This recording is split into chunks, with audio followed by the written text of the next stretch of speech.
Hello friends, welcome to খেল দুনিয়া। Jamie Maclaren মোহনবাগানে সই করে নিয়েছেন অনেক দিন, তবে জেমি ম্যাকলারেনের নাম এখনও কেন প্রকাশ করা হচ্ছে না, বা জেমি ম্যাকলারেনের নাম কবে প্রকাশ করা হবে, মোহনবাগানের তরফ থেকে এত গোপনীয়তা কেন রক্ষা করা হচ্ছে, এটা নিয়ে কিন্তু সমর্থকদের মধ্যে একটা প্রশ্ন জেগেছে। কারণ লাস্ট কয়েকদিন ধরে কিন্তু দেখা যাচ্ছে ট্রান্সফার মার্কেট একদম চুপচাপ হয়ে গেছে, কোনো প্লেয়ারের নাম কিন্তু বেরিয়ে আসছে না। জেমি ম্যাকলারেনের নামটা বেরিয়ে এসেছিল প্রথমে, তো সেটা নিয়ে খুব একটা হাইপ উঠেছিল, তিনি কত টাকায় সই করছেন, কত বছরের জন্য সই করছেন, তো এইগুলো তোমরা সবই জানো। তো এবার প্রশ্ন আসছে জেমি ম্যাকলারেনের নাম অফিসিয়ালি কবে জানানো হচ্ছে, কারণ যতক্ষণ না অফিসিয়ালি জানানো হচ্ছে, যতই খবর চলে আসুক সই হয়ে গেছে যাই হয়েছে, তো ততক্ষণ কিন্তু কখনোই 100% কনফার্ম কেউ বলতে পারবে না। তো এখানে একটা কারণই উঠে আসছে, যেটা হচ্ছে এখনও যেহেতু সিজন শেষ হয়নি অফিসিয়ালি, মে মাস 31শে মে অবধি সিজন চলে প্রত্যেকটা দেশে, তারপর জুন মাসের 1 তারিখ থেকে নতুন সিজন শুরু হয় এবং ট্রান্সফার মার্কেটও খুলে যায়, ট্রান্সফার উইন্ডো খুলে যায়, সামার ট্রান্সফার উইন্ডো। তো সেই কারণেই হয়তো এই ডিলেটা করা হচ্ছে, সেটা একটা হতে পারে।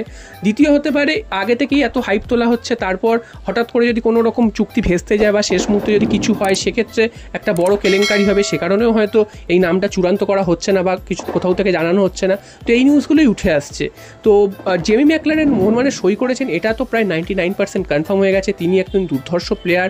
এবং এটাও একটা ব্যাপার যে জেমি ম্যাকলারেনের কাছে কিন্তু অন্যান্য ক্লাবেরও প্রস্তাব আছে, ভারতেরই মুম্বাই সিটি এফসির প্রস্তাব রয়েছে, এছাড়াও কিন্তু বিদেশেরও বেশ কিছু ক্লাবের প্রস্তাব রয়েছে এবং অস্ট্রেলিয়ারও বেশ কিছু ক্লাবের প্রস্তাব রয়েছে, কারণ তিনি এই মুহূর্তে অস্ট্রেলিয়ান এ লিগের সর্বোচ্চ স্কোরার এবং অস্ট্রেলিয়ার জাতীয় দলেরও প্লেয়ার। তো এরকম একজন প্লেয়ার হঠাৎ অস্ট্রেলিয়া ছেড়ে ভারতে আসছে, সেটাও একটা কিন্তু ভাবার বিষয়, কারণ ভারত কিন্তু অস্ট্রেলিয়া থেকে অনেক পিছিয়ে ফুটবলে। তো সেই রকম একটা দেশ থেকে একজন প্লেয়ার মোহনবাগানে হঠাৎ আসছে বা ভারতীয় ফুটবলে আসছে, এবং অস্ট্রেলিয়ার মিডিয়াতেও এই নিয়ে কিন্তু লেখালেখি হচ্ছে যে এরকম প্লেয়ার হঠাৎ করে তার পিক ফর্মে থাকাকালীন কেন তিনি অস্ট্রেলিয়ার ফুটবল ছেড়ে ভারতীয় ফুটবলে আসছে, যেখানে হয়তো তিনি খেললে অস্ট্রেলিয়া জাতীয় দলের সুযোগ পাওয়ার সম্ভাবনাও হয়তো কমে যেতে পারে। তো জেসন কামিন্সকে আমরা আগের বছর দেখেছিলাম যে এরকম এসেছিলেন তিনি, তারপর জেসন কামিন্স নিয়ে কিন্তু অনেকেরই মোহভঙ্গ হয়েছিল বা তার প্রত্যাশা মতন তিনি রেজাল্ট করতে পারেননি, খেলতে পারেননি, এবং অস্ট্রেলিয়া জাতীয় দল থেকেও কিন্তু তাকে বাদ করতে দেখা গেছে।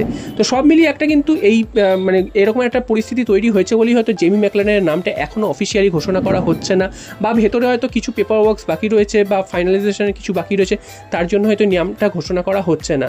তো আর কয়েকদিন অবশ্যই তোমাদের ওয়েট করতে হবে, 10-12 দিন, তারপরেই হয়তো জেমি ম্যাকলারেনই হয়তো সম্ভবত প্রথম বিদেশি হিসাবে মোহনবাগানে যোগদান করবে।